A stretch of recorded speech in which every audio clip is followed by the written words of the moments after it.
Assalamualaikum warahmatullahi wabarakatuh. Halo semuanya, bagaimana kabarnya hari ini? Semoga selalu sehat ya, dan tentunya dalam lindungan Allah Subhanahu wa Ta'ala. Amin.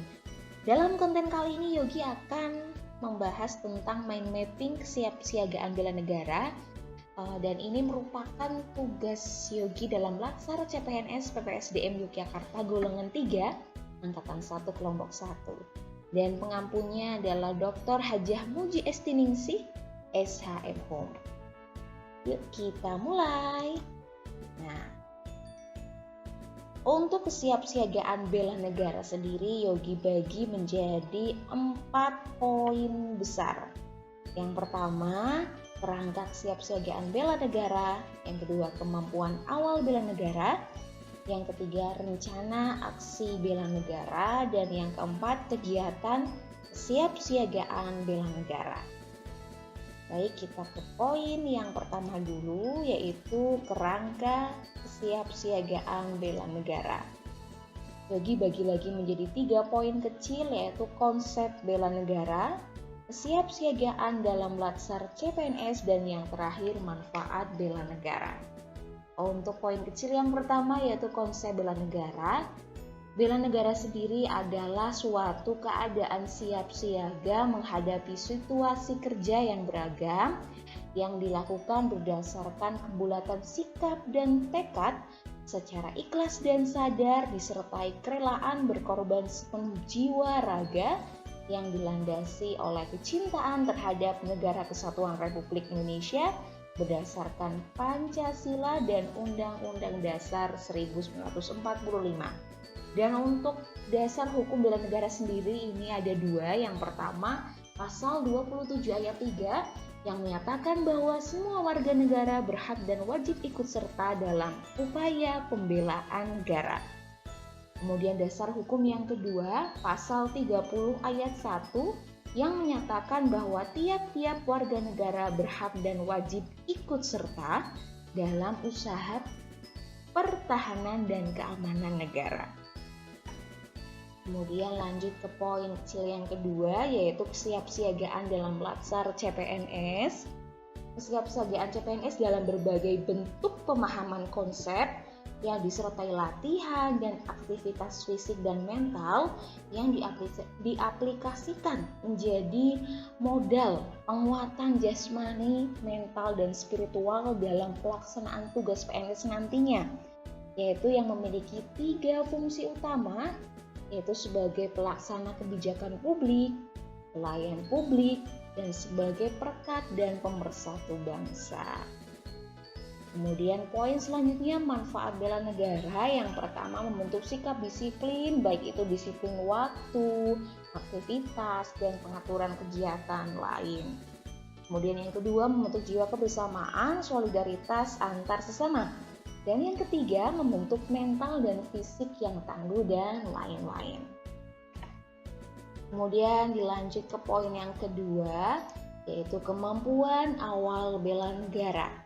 Yogi bagi menjadi 4 poin kecil. Yang pertama, kesehatan jasmani dan mental. Yang kedua, kesiapsiagaan jasmani dan mental. Yang ketiga, etika, etiket, dan moral. Dan yang keempat, kearifan lokal. Untuk poin yang pertama, kesehatan jasmani dan mental ini, kita bahas jasmaninya dulu. Untuk kesehatan jasmani hubungannya dengan fisik seseorang. Sebagai ASN, kita tentunya harus menerapkan pola hidup sehat yang menunjang fisik kita, seperti makan teratur, istirahat yang cukup, dan olahraga yang cukup pula. Kemudian untuk kesehatan mentalnya, hubungannya dengan psikis seseorang. Harus berpikir sehat, menjaga kewarasan, karena di zaman ini banyak kasus kriminal terjadi karena kesalahan berpikir. Jadi kita harus, tentunya sebagai ASN harus berpikir sehat, berpikir rasional untuk memahami dan mengatasi berbagai hal dalam kehidupan. Memang ada kalanya stres, harus mungkin pikirannya kita penat. Nah, di sini kita harus pintar-pintar mengolah manajemen stres kita. Bolehlah sekali healing tidak harus yang mahal, healing tidak harus pergi ke tempat yang jauh, tapi healing itu punya versi sendiri-sendiri ya. Misal kalau healing menurut Yogi, misal Yogi baru pulang dari sekolah, istirahat, kemudian nonton drama Korea, nah itu sudah termasuk healing bagi Yogi. Ya, jadi punya healing versi masing-masing. Kemudian poin yang kedua, kesiapsiagaan jasmani dan mental. Tentunya harus dimiliki oleh CPNS yang tentunya akan jadi PNS nantinya. Untuk jasmani sendiri, kesiapsiagaan jasmani sendiri adalah kesanggupan seseorang untuk melakukan tugas atau kegiatan fisik secara lebih baik dan efisien. Sedangkan untuk kesiapsiagaan mental adalah kesiapsiagaan seseorang memahami kondisi mental, menyesuaikan diri baik itu dengan lingkungan rumah, lingkungan sekolah, lingkungan kerja, dan lingkungan masyarakat. Dilanjut ke poin yang ketiga, etika, etiket, dan moral. Ketiga ini tidak dapat dipisahkan, ini saling berkaitan satu sama lain. Untuk etika merupakan sikap dan perilaku seseorang untuk mentaati aturan dan norma. Sedangkan etiket adalah bentuk aturan baik itu tertulis maupun tidak tertulis mengenai tata krama, sopan santun, dan tata cara pergaulan. Sedangkan moral adalah nilai-nilai dan norma-norma yang menjadi pegangan dalam mengatur tingkah laku.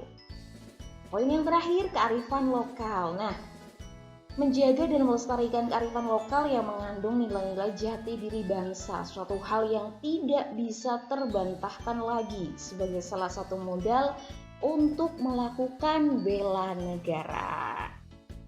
Baik, kita lanjut ke poin besar yang ketiga, yaitu rencana aksi bela negara. Yogi bagi menjadi dua, yaitu program bela negara dan penyusunan rencana bela negara. Yang pertama, untuk program aksi bela negara ini, menyusun program rencana aksi bela negara sebagai wujud internalisasi dari 6 nilai-nilai bela negara, yaitu cinta tanah air, sadar berbangsa dan bernegara, setia kepada Pancasila, rela berkorban untuk bangsa, memiliki kemampuan awal bela negara, dan yang terakhir, semangat mewujudkan negara yang berdaulat, adil, dan makmur. Untuk penyusunan rencana aksi bela negara sendiri, ini ada nilai bela negara, ada indikator sikap dan perilaku, kemudian ada aksinya, tempat dan waktu pelaksanaan, ada penanggung jawab, dan ada pengesahan dengan paraf pendamping. Baik, dilanjut ke poin yang keempat, yaitu kegiatan kesiapsiagaan bela negara. Yogi bagi menjadi 5 poin kecil. Yang pertama, baris berbaris dan tata upacara.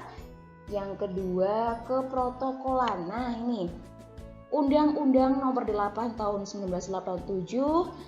Di situ ada pengertian keprotokolan, yaitu serangkaian aturan dalam acara kenegaraan atau acara resmi yang meliputi aturan mengenai tata tempat, tata upacara, dan tata penghormatan kepada seseorang sesuai dengan jabatannya atau kedudukannya dan dalam negara, kemudian dalam pemerintah ataupun dalam masyarakat. Nah, itu adalah pengertian keprotokolan menurut Undang-Undang Nomor 8 Tahun 1987.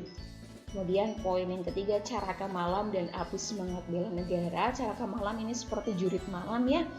Kemudian yang keempat, membangun tim, dan yang terakhir kewaspadaan dini.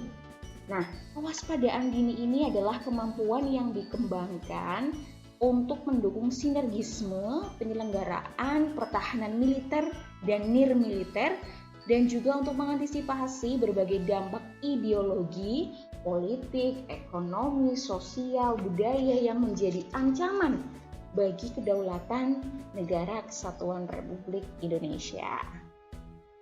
Oke, itu dia mind mapping dan penjelasannya tentang kesiapsiagaan bela negara. Oke, terima kasih telah menyimak. Sampai sini dulu, terima kasih dan sampai jumpa di konten berikutnya. Assalamualaikum warahmatullahi wabarakatuh. Bye-bye.